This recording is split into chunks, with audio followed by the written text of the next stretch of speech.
Hello, welcome to SVL Mixing. Today we are looking at Waves EQ, an equalizer, but it's an equalizer with the backing of AI technology. Also, if you stick around, I'm going to throw it on all of the instruments in one particular section of the song and just see what it does. Like, just let the AI do its thing.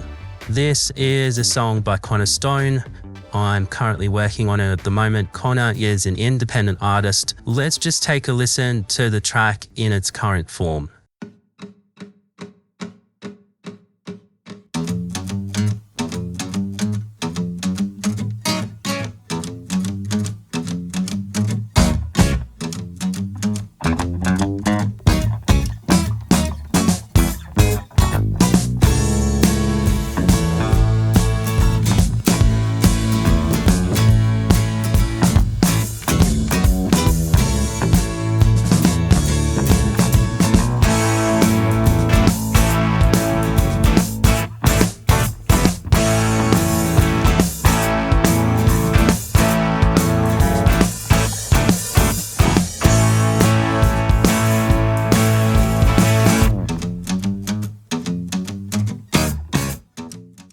Alright, so I'm just going to put Curb's EQ on the mix bus just before the limiter.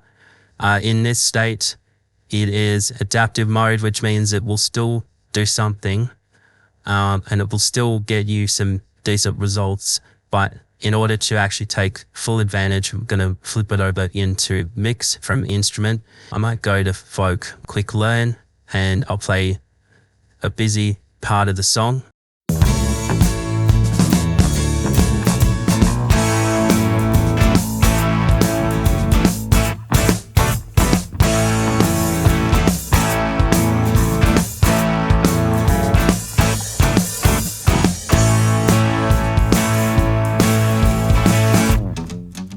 And so what you've got here are target curbs options that it's come up with. Basically what you do is you click through and you find one that you like, get one that's closest to how you want it to sound, and then you can tailor it exactly how you want.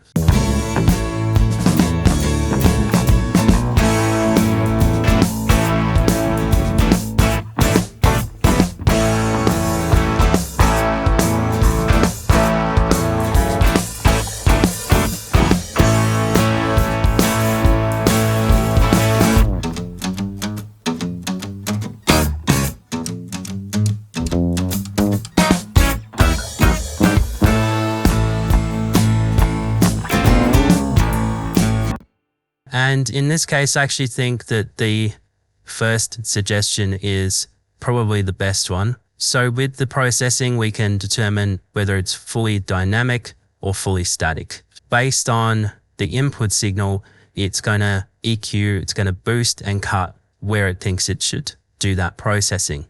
Magenta is boosts, blue is cuts. Say you only want cuts, you can pull this down, and that will get rid of all the boosts.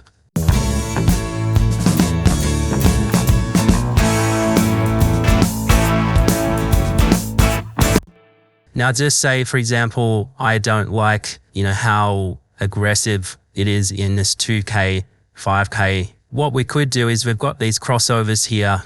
These crossovers are not a traditional multiband compressor crossover.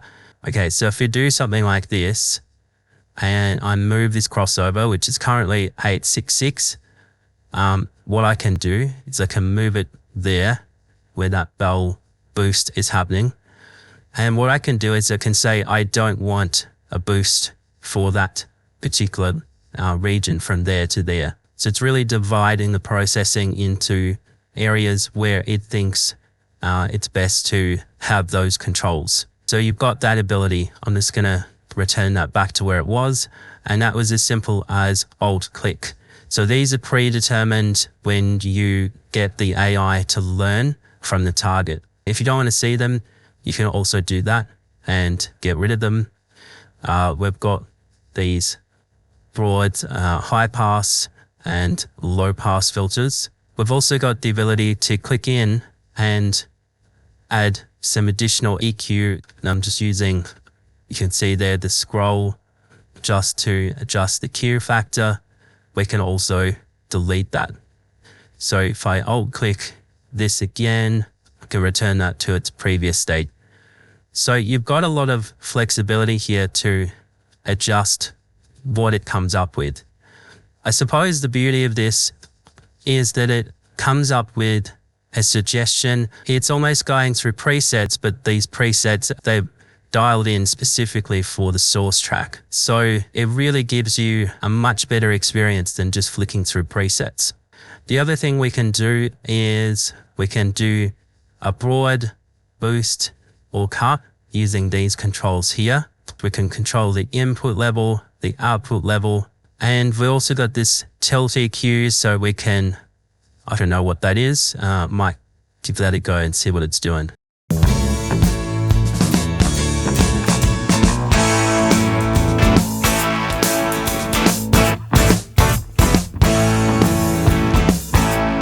Well, it could be interesting. I'm not sure I need that in this particular case. We do also have a tilt EQ, so we can adjust, it's like we can adjust the center frequency of that tilt if we want more highs.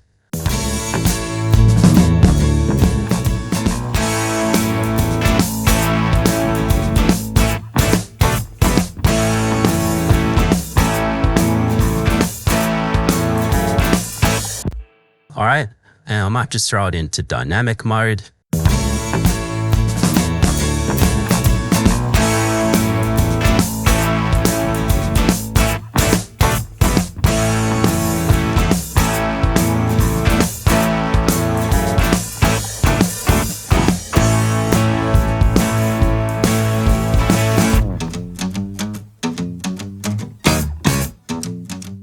I actually think this would be a great tool for mastering, just to get the finishing touches on a mix as well as mixing. So let's go on and we'll get around to some of the more advanced controls. Bass might be a good option.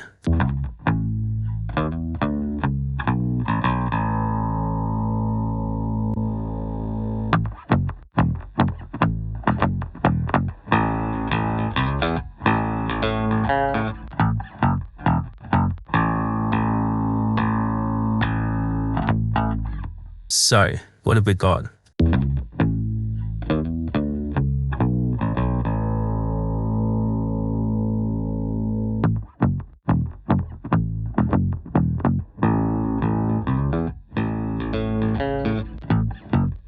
What does that sound like in context?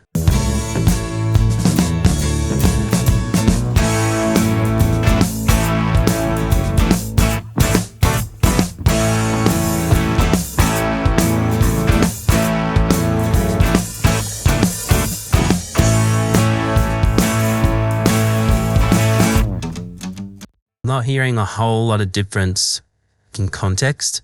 Let's just move on to a different instrument. Maybe one of the guitars.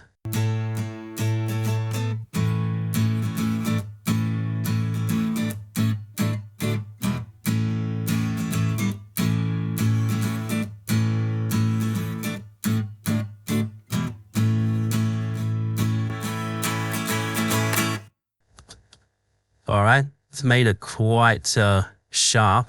How does that compare to where I had it?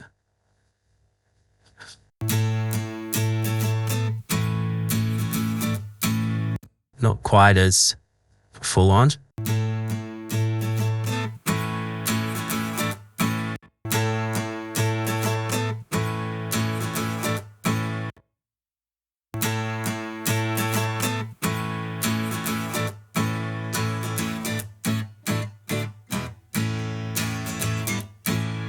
That's probably more like it.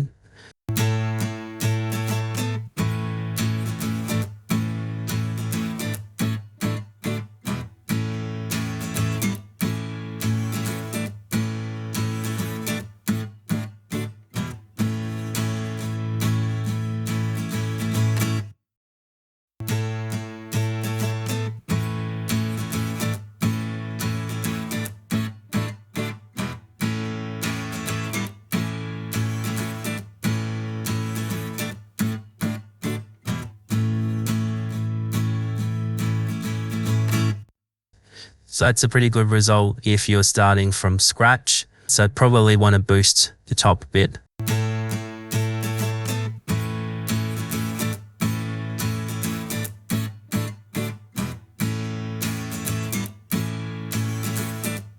You know, on balance, it's pretty easy to come up with something quickly. If you don't like it, you can adjust it. There are high tilt, low tilt, and flat options as well. Broad shelving, basically, for the high and low tilt. I will start again from scratch, and I'm just going to play this section of the song with all of the instruments processed through this. And where it could be disastrous, it could be amazing. Let's see what it can do.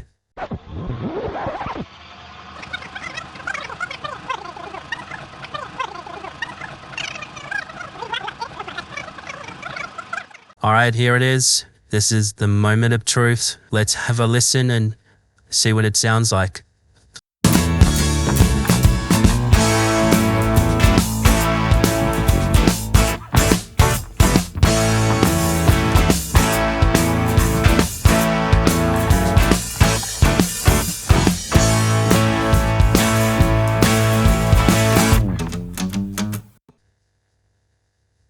That actually sounds really decent. It's a lot of subtle changes, but okay. Let's hear that again.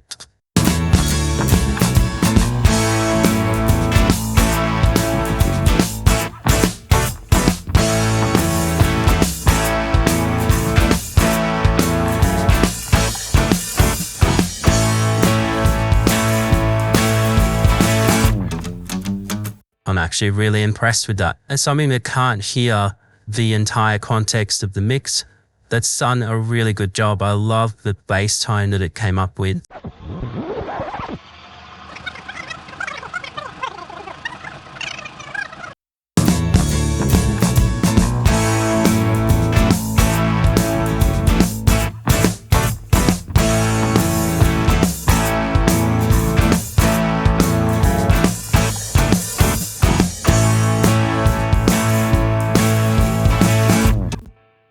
Cool.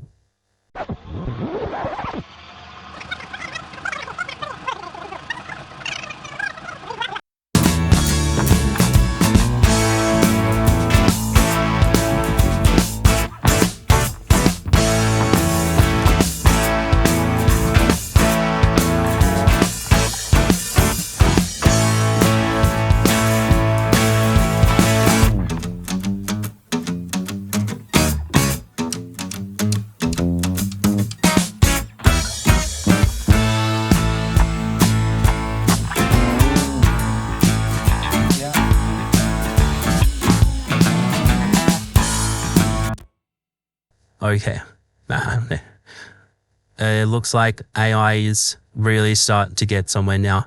Pretty impressive from what I've seen, and certainly a workflow enhancer if you just want to get stuff happening really quickly and you don't want to fuss around with doing multiple cuts and stuff. And of course you can. It does a lot of the heavy lifting for you. I will leave a link in the description and in the comments. Please like, share, subscribe, and I will see you in another video. Thank you for watching and happy mixing.